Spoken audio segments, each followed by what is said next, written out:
अशोक मैत्री जी को मैं आमंत्रित करना चाहती हूँ 2 पंक्तियों के साथ। मेरा एक शेर लिखा है किसी ने, है किसका मुझे नहीं पता। मेरा मयार नहीं मिलता, मैं आवारा नहीं फिरता। मेरा मयार नहीं मिलता, मैं आवारा नहीं फिरता। मयार मैंने मेरे जैसा कोई नहीं मिलता। ये सोच के खोना मैं दोबारा नहीं मिलता। ये सोच के खोना मैं दोबारा नहीं मिलता। पालता ज्यों परमात्मा जड़ चेतन संसार, उसी तरह हम भी करें जीवन भर उपकार। बेटी के लिए विजय प्रशांत कहते हैं, बेटी घर की शान है, बेटी घर का मान। जिस घर में बेटी नहीं, ममता से अनजान।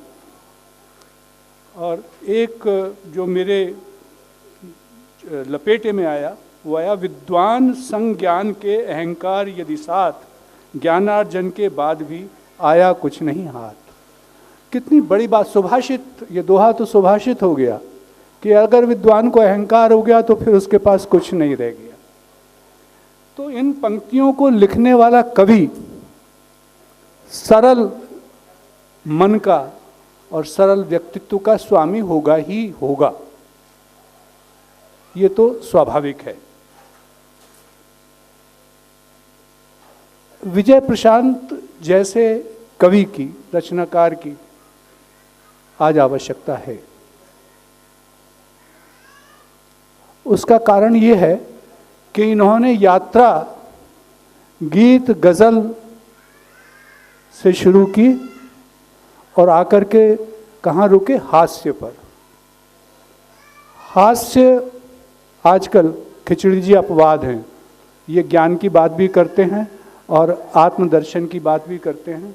लेकिन जो आम तौर पे कवि सम्मेलनों में आपने देखा होगा, खिचड़ी जी हास्य कवि जा रहे हैं, वो परफॉर्मर्स हैं, कवि नहीं हैं। वो परफॉर्मेंस देते हैं, द्वे अर्थी संवाद बोलेंगे कुछ, अर्थ कहाँ कहाँ जाएगा, एक्टिंग करेंगे। तो कहाँ कवि कहाँ रह गया।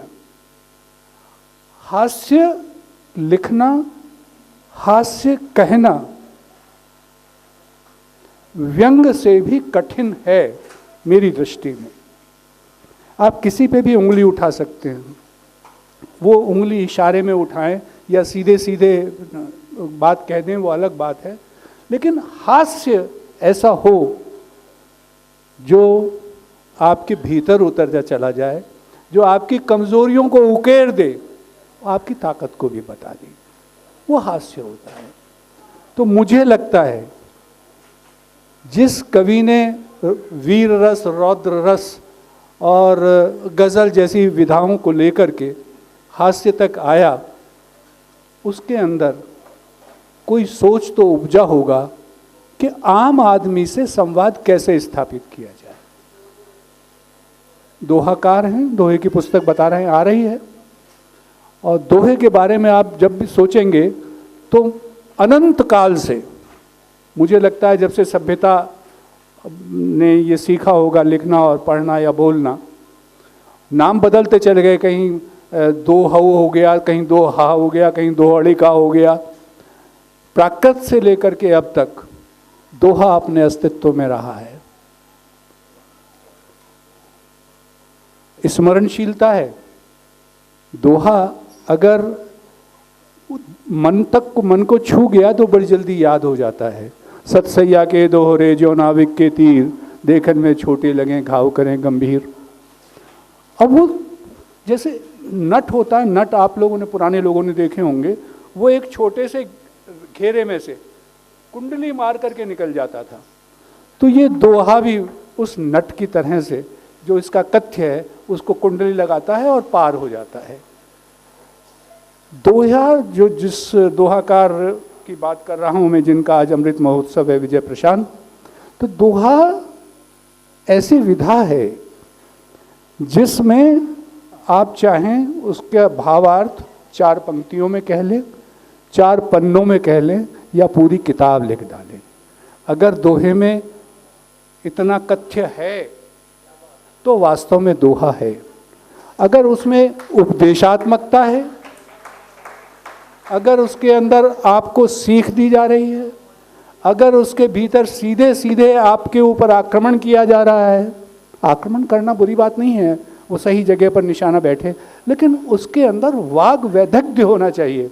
वो बात को इस तरीके से कहे कि वो बात भी हो जाए, सामने वाले को बुरा भी ना लगे, उसके मर्म को छू ले, जैसे एक पिन उठाया और यहाँ चुभा दिया। निश्चित रूप से विजय प्रशांत जी ऐसे दोहाकार हैं। बहुत सारे दोहे आपको इनके मिलेंगे जो जिन विशेषताओं पे मैं बात कर रहा हूँ उस पर खरे उतरेंगे। अगर दोहे पे फिर कभी बात होगी, वरना वो मेरा मन कहाँ कहाँ जा रहा है मैं नहीं जानता। आज का परिवेश आप सबके सामने है, सब कुछ उल्टा हो रहा है। तितली बिंधी पड़ी हैं, फूल कांटे बांट रहे हैं।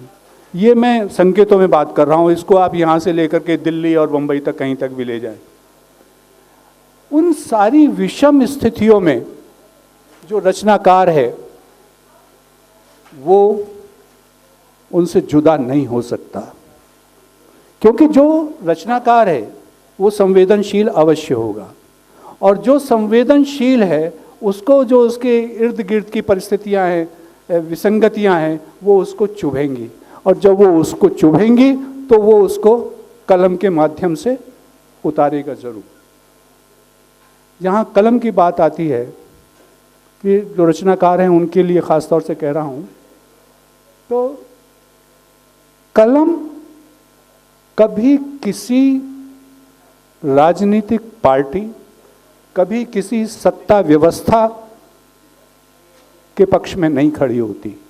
कलम आम आदमी के पक्ष में खड़ी होती है, उसके सरोकारों से जुड़ी होती है, चाहे सत्ता किसी की भी हो। व्यवस्था का विरोध करती है, अगर व्यवस्था आम आदमी के खिलाफ है तो कलम उसका विरोध करेगा, और जो कलम ऐसा नहीं करती, उस कलम का जो स्वामी कलमकार है, मैं उसे कलमकार नहीं मानता। कलमकार की जिंदगी बसी कलम में यार, कलम बिकी तो मौत है और कलम थकी तो हार।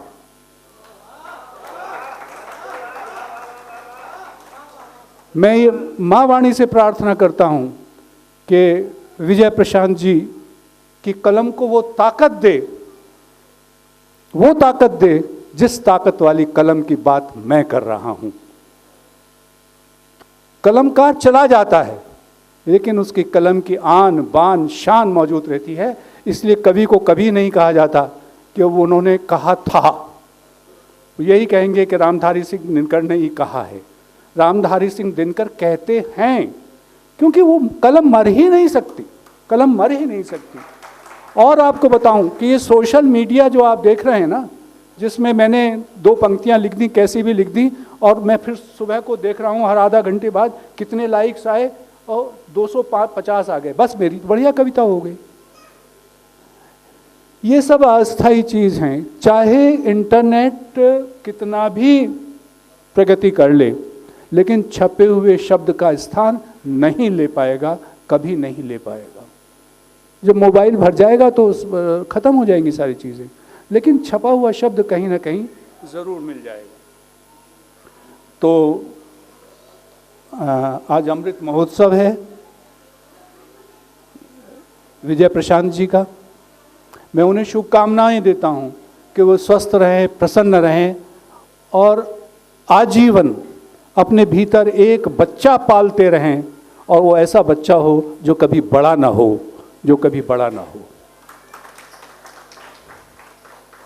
उनके लिए मैं कुछ कहना चाहता था। हाँ, शुभकामनाओं में कि ये दोहे पाठकों के लिए नहीं है, सिर्फ विजय प्रशांत जी के लिए हैं, और वो भी शुभकामनाएं, जैसे आप सब लोग शुभकामना देंगे ऐसे हैं।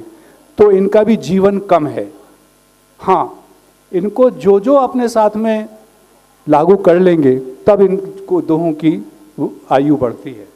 सदा प्रकाशित पथ रहे,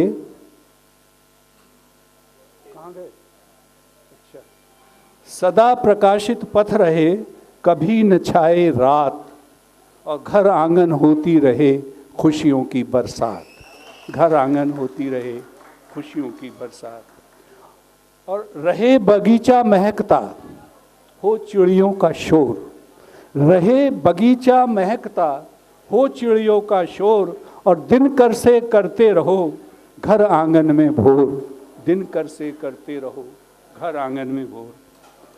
और तीसरा दोहा समर्पित है विजय प्रशांत जी को कि प्यार प्यार में कट गए ये 75 साल। प्यार प्यार में कट गए ये 75 साल, 100 बरसों तक रहे तन मन माला माल। प्यार प्यार में कट गए ये 75 साल और 100 बरसों तक रहे तन मन माला माल। मैं सन 42 की चिंगारी के दौरान पैदा हुआ, इसलिए मुझे ये हक हासिल है कि शुभकामनाओं के साथ आशीर्वाद भी दे सकूं और उन्हें ये आदेश भी दे सकूं कि वो मुझे जब उनका 100वां जन्मदिन मने तब मुझे आमंत्रित करें और मैं उसमें आकर के उन्हें फिर शुभकामनाएं दूं और तब 3 दोहे और सुनाऊंगा उनको। अगर आप ये वीडियो YouTube पर देख रहे हैं तो हमारे चैनल को सब्सक्राइब करें और बेल आइकन को दबाना ना भूलें। अगर आप Facebook पर ये वीडियो देख रहे हैं तो हमारे पेज को लाइक करें।